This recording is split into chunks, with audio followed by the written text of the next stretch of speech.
Hello दोस्तों, आप सभी को हमारे यूट्यूब चैनल अभिनव क्लास में मोस्ट वेलकम है दोस्तों। तो दोस्तों ये वीडियो है बिहार दरोगा प्रैक्टिस सेट, ये हिस्ट्री का प्रैक्टिस सेट है। मैंने अब तक में 400 प्रैक्टिस दे दिया हूँ जो कि जनरल है, लेकिन आज का जो वीडियो है खास है क्योंकि आज का वीडियो से टॉप 40 क्वेश्चन जो लिया हूँ MCQ बेस्ड क्वेश्चन है। काफ़ी महत्वपूर्ण क्वेश्चन है बिहार दरोगा की एग्जाम की दृष्टि से। और ये आपका प्राचीन भारत काफ़ी महत्वपूर्ण रोल रखता है प्राचीन भारत इतिहास में बिहार दरोगा में।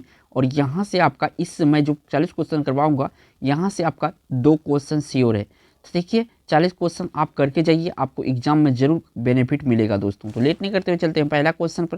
पहला क्वेश्चन यहाँ पे पूछा गया दोस्तों, भीमबेटका किस लिए प्रसिद्ध है। जो भीमबेटका है ये किस लिए प्रसिद्ध है। देखिए यहाँ पे गुफाओं का जो शैल चित्र है ना काफ़ी अच्छे ढंग से है, बहुत प्राचीन है। तो सी ऑप्शन है, इसीलिए ये प्रसिद्ध है भीमबेटका। सी ऑप्शन यहाँ पे सही है। बढ़िएगा अगला क्वेश्चन पर।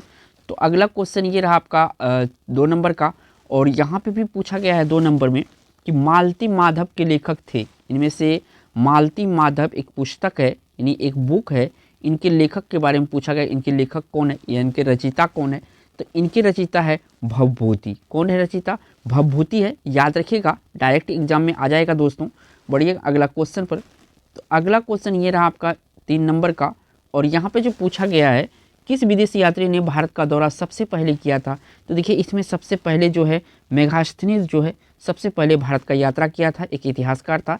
डी ऑप्शन इस क्वेश्चन का राइट आंसर होगा। बढ़ते हैं अगला क्वेश्चन पर। तो अगला क्वेश्चन ये देखिएगा 4था नंबर का, काफ़ी महत्वपूर्ण क्वेश्चन है। यहाँ से ही 2 क्वेश्चन पूछागा कि नालंदा विश्वविद्यालय किस लिए विश्व प्रसिद्ध था। नालंदा विश्वविद्यालय किस लिए विश्व प्रसिद्ध था।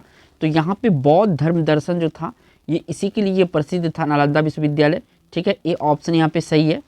बढ़ते हैं अगला क्वेश्चन पर 5 नंबर पर। तो दोस्तों ये प्राचीन भारत से काफ़ी महत्वपूर्ण क्वेश्चन है। अगर बिहार दरोगा के आप एग्जाम देने जा रहे हैं तो 2 क्वेश्चन आपको यहाँ से मिलेगा।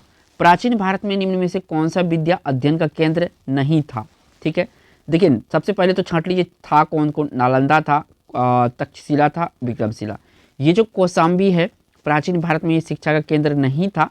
तो इस क्वेश्चन का यहाँ से right answer B option tick करना है। बढ़ते हैं अगला क्वेश्चन पर।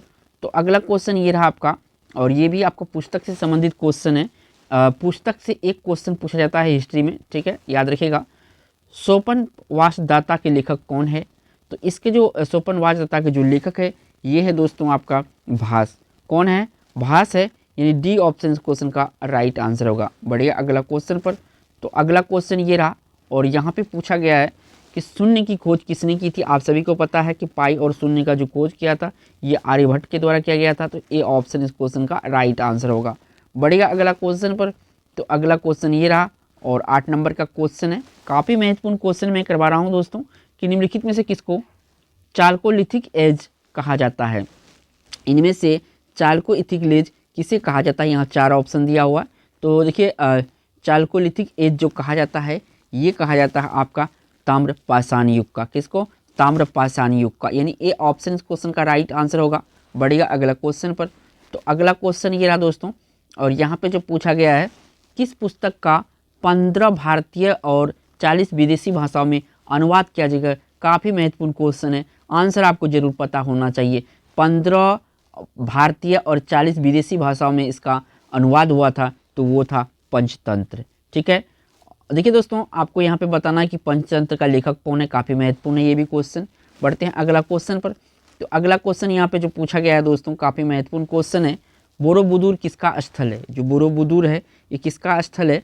तो बोरोबुदुर जो है दोस्तों जावा में 8वीं शताब्दी ईस्वी में निर्मित एक बृहत स्तूप है, इसी के लिए प्रसिद्ध है। तो ऑप्शन यहाँ पे डी सही हो जाएगा। बढ़िया अगला क्वेश्चन पर। तो अगला क्वेश्चन ये रहा 11 नंबर का क्वेश्चन। आई होप कि ईजी होगा आपके लिए, लेकिन एग्जाम में क्वेश्चन रिपीट करेगा। न्यूमेस्मेटिक्स का क्या है। न्यूमेस्मेटिक क्या होता है इसका, या इसका जो है कि अर्थ क्या होता है। तो इसका अर्थ होता है सिक्कों व धातुओं का अध्ययन करना, न्यूमिस्मेटिक के अंतर्गत आता है। डी ऑप्शन यहाँ पे सही है। बढ़िया अगला क्वेश्चन पर। तो अगला क्वेश्चन ये रहा दोस्तों, और यहाँ से पूछा गया है कि प्राचीन भारत में योद्धा कौन थे। यानी कि योद्धा जो थे प्राचीन भारत में किसको कहा जाता था। ये एक गणतांत्रिक जनजाति था। क्या था? एक गणतांत्रिक जनजाति था, इन्हीं को योद्धा कहा जाता था। ये ऑप्शन क्वेश्चन का राइट आंसर होगा। काफ़ी वीवीआई क्वेश्चन है, डीप में जाएगा तो ये क्वेश्चन उठा लेगा। बढ़ते हैं अगला क्वेश्चन पर। तो अगला क्वेश्चन यहाँ पे पूछा है, बहुत फेमिलियर क्वेश्चन है ये हितोपदेश के लेखक कौन है? तो हितोपदेश के जो लेखक है ये है आपका नारायण पंडित। कौन है? नारायण पंडित हितोपदेश के लेखक है। ए ऑप्शन इस क्वेश्चन का राइट आंसर होगा। बढ़िया, अगला क्वेश्चन पर। तो अगला क्वेश्चन यहाँ पे पूछा गया है दोस्तों 14 नंबर में कि मानव द्वारा सर्वप्रथम प्रयुक्त धातु था। मानव द्वारा सर्वप्रथम प्रयुक्त धातु इनमें से कौन था? तो यानी कि सबसे पहले जो है तांबा का प्रयोग मानव ने किया था, ठीक है ना। तो ऑप्शन यहाँ पे ए सही होगा। बढ़ते अगला क्वेश्चन पर। तो अगला क्वेश्चन ये रहा और यहाँ जो पूछा गया है दोस्तों 15 नंबर में कि नाट्य शास्त्र की रचना किसने की? तो नाट्य शास्त्र की जो रचना की गई थी ये आपका भरत मुनि के द्वारा किया गया था। किसके द्वारा किया गया था? भरत मुनि का द्वारा। ये ऑप्शन यहाँ पे सही है। बढ़ते हैं अगला क्वेश्चन पर। तो अगला क्वेश्चन कुछ इस ढंग से है, मिलान चिन्ह वाला है। आजकल की ट्रेंड बन चुका है इस तरह के क्वेश्चन देना कि निम्नलिखित युगों में से कौन सा एक सही सुमेलित नहीं है। तो यहाँ पे देखिए मुद्रा राक्षस विशाख दत्त बिल्कुल सही है। सौंदरानंद अश्वघोष बिल्कुल सही है। जो आपका कर्पूर मंजरी है हर्ष ने नहीं लिखा था, इनको राजशेखर लिखा था। मैं यहाँ पे लिख देता हूँ, राजशेखर के द्वारा ये लिखा गया, तो याद रखिएगा। मालका विघ्नित्रम कालिदास बिल्कुल सही है। तो ऑप्शन यहाँ पे सी सही हो जाएगा क्योंकि जो सही नहीं है वो हमको पूछा गया। तो याद रखिएगा राजशेखर के द्वारा लिखा गया कर्पूर मंजरी। बढ़ते हैं अगला क्वेश्चन पर। तो अगला क्वेश्चन ये यहाँ पे पूछा गया है 17 नंबर में विक्रम संवत प्रारंभ हुआ।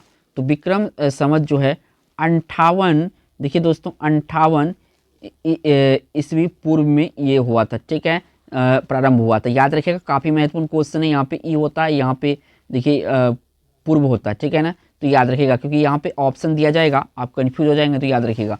बढ़ते हैं अगला क्वेश्चन पर। तो अगला क्वेश्चन यहाँ ये भी सुमेलित वाला है। कौन सुमेलित नहीं है? बौद्ध धर्म धम्मपद बिल्कुल सुमेलित है। जैन धर्म बाइबिल बिल्कुल सुमेलित है। सॉरी ये सुमेलित नहीं है।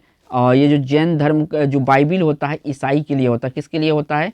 ईसाई के लिए होता है, ठीक है, याद रखिएगा। हिंदू धर्म गीता बिल्कुल सही है। मुस्लिम धर्म कुरान सही है। तो जो सही नहीं है, सुमेलित नहीं है, बी सही आपको होना चाहिए आंसर, ठीक है, क्योंकि बी सुमेलित नहीं है। बढ़ते हैं अगला क्वेश्चन पर। तो अगला क्वेश्चन ये रहा और ये भी काफ़ी महत्वपूर्ण क्वेश्चन है और एग्जाम में बहुत बार रिपीट होता है ये क्वेश्चन। अंकोर वाट कहाँ स्थित है? तो अंकोर वाट जो है आपका कंबोडिया में। कहाँ पे है? कंबोडिया में है। बी ऑप्शन इस क्वेश्चन का राइट आंसर हो जाएगा। बढ़ते हैं अगला क्वेश्चन पर। तो अगला क्वेश्चन यहाँ पे पूछा गया है दोस्तों, बिहार महान धार्मिक केंद्र था। तो यहाँ पे जैन धर्म भी माना जाता था, बौद्ध धर्म, सिख, ये तीनों के लिए एक केंद्र है ये। तो यहाँ पे डी ऑप्शन सही है, ठीक है ना। जैन बौद्ध तो आपको पता ही होगा, बिहार इसके लिए फेमस है, जन्मस्थली है इसका। और सिख धर्म जो है पटना जो है, पटना साहिब, ये काफ़ी प्रसिद्ध है, ठीक है, क्योंकि 10वें गुरु गोविंद सिंह का जन्म यहीं पटना साहिब में हुआ था। ये भी याद रख लीजिएगा, साथ के साथ काफ़ी महत्वपूर्ण है। बढ़ते हैं अगला क्वेश्चन पर। तो अगला क्वेश्चन यहाँ से पूछा गया है 21 नंबर में कि पुरापाषाण काल में आदि मानव मनोरंजन के साधन थे। तो देखिए वहाँ उस समय शिकार एक मनोरंजन के साधन थे।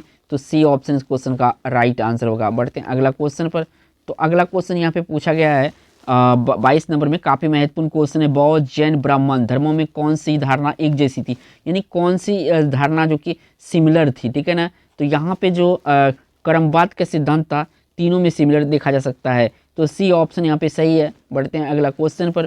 तो अगला क्वेश्चन ये रहा और यहाँ से जो पूछा गया है आपसे, स्रोत का नाम बताइए जो प्राचीन भारत के व्यापारिक मार्गों पर मौन है। तो यहाँ पे जो मिलिंद पनो है इसमें व्यापारिक मार्गों का कुछ पता नहीं चलता है, यानी कि मौन है। ए ऑप्शन सही है। संगम साहित्य से पता चलता है, जातक साहित्य से पता चलता है, इन दोनों से पता चलता है। लेकिन जो मिलिंद पनो है इससे कोई व्यापारिक जो मार्ग है इनके बारे में कुछ पता नहीं चलता है। तो ये ऑप्शन यहाँ पे सही है। बढ़ते हैं अगला क्वेश्चन पर। तो अगला क्वेश्चन यहाँ पे पूछा गया है यहाँ पे कि मुद्रा राक्षस नामक पुस्तक के लेखक कौन था? अभी मैंने बताया था जो मिलान चिन्ह वाला था उसमें पूछा था। तो यहाँ पे विशाख दत्त जो है इसके लेखक हैं मुद्रा राक्षस के। याद रखिएगा काफ़ी वीवीआई क्वेश्चन है दोस्तों, अगर एग्जाम की तैयारी कर रहे हैं, देने जाएंगे तो बहुत महत्वपूर्ण है। बढ़ते हैं अगला क्वेश्चन पर। तो अगला क्वेश्चन यहाँ पे पूछा गया है दोस्तों, आधुनिक मानव के हाल का पूर्वज है। आधुनिक मानव के हाल का पूर्वज है, किसका पूर्वज है? क्रो मैग्नन मनुष्य का जो आधुनिक मानव है या हम लोग हैं इसके पूर्वज हैं, ठीक है। डी ऑप्शन यहाँ पे सही है। बढ़िया, अगला क्वेश्चन पर। तो अगला क्वेश्चन ये रहा, थोड़ा सा मैं इस क्वेश्चन को छोटा कर देता हूँ ताकि आपको पूरा ऑप्शन दिखाई दे कि निम्नलिखित में से प्राचीन भारतीय अभिलेखों में से कौन सा एक खाद्यान्न देशों में संकट काल में उपयोग हेतु सुरक्षित रखने के बारे में प्राचीनतम शाही आदेश था? तो ये जो यहाँ पे सोहगोरा ताम्रपत्र है, इस पे ऐसा लिखा गया था जो खाद्यान्न फसल होता है उसको सुरक्षित रखने का। ठीक है, सी ऑप्शन यहाँ पे सही है। बढ़ते हैं अगला क्वेश्चन पर। तो अगला क्वेश्चन ये रहा और ये क्वेश्चन आपका 27 नंबर का है। यहाँ से पूछा गया है, ईसा के प्रारंभिक सदियों में भारत तथा रोम के बीच घनिष्ठ व्यापारिक संबंधों की सूचना किस पुरास्थल की खुदाई से प्राप्त होती है। यानी किस पुरास्थल की खुदाई से भारत और रोम के बीच जो व्यापारिक संबंध था उसका उजागर होता है। तो ये अरिकमेडु जो है, अरिकमेडु को खुदाई से पता चलता है कि भारत और रोम के बीच काफ़ी व्यापारिक संबंध जो घनिष्ठ थे। यानी बी ऑप्शन इस क्वेश्चन का राइट आंसर होगा। बढ़ते हैं अगला क्वेश्चन पर। तो अगला क्वेश्चन ये रहा और यहाँ से पूछा गया है कि निम्नलिखित अंग्रेजों में से कौन थे जिसने सर्वप्रथम भगवत गीता का अंग्रेजी में अनुवाद किया था। VVI क्वेश्चन है बिहार दरोगा के लिए।